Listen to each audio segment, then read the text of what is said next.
అభిషేకం చేసేటప్పుడు కూడా అనేక నియమాలున్నాయి. శివలింగం మీద పువ్వు బోర్లించకుండా అభిషేకం చెయ్యకూడదు. పువ్వు బోర్లించి అభిషేకం చేశావు, ప్రారంభమునందు పొడి విభూతితో మొదలెట్టాలి, అంచమునందు గంధోదకంతో పూర్తి చెయ్యాలి. ప్రతి పదార్థమునకు మధ్యలో మళ్ళీ సజలంతో అంటే శుద్ధ జలంతో అభిషేకం చెయ్యాలి. ఆ అభిషేకానికి అనేక నియమాలున్నాయి. ఇన్ని నియమాలతో నువ్వు చేసేటప్పుడు నువ్వు ఆవలించకూడదు. నీ శరీరంలో ఎటువైపు నుంచి వాయువు బయటికి వెళ్ళకూడదు, నువ్వు దగ్గకూడదు, తుమ్మకూడదు.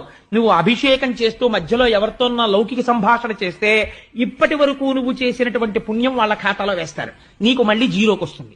కాబట్టి నువ్వు స్నానం చెయ్యాలి, లేకపోతే కుడి చెవు మీద చెయ్యేసుకుని మళ్ళీ చెయ్యాలి. ఇన్ని అల్లర్లున్నాయి. కర్మ అంత తేలిక కాదు. కాబట్టి నీకేమవుతోంది, నువ్వు చేసి నీకు వస్తుందని అనుకున్నదంతా నీకు వచ్చిందో లేదో తెలియదు. ఒకవేళ చచ్చి చెడి ఓ 4 మార్కులు సంపాదించుకుంటే నీకు అన్నం వండిన పుణ్యానికి 2 మార్కులు భారీ వెళ్ళిపోయాయి. కాబట్టి ఉన్నవి 2 మార్కులు.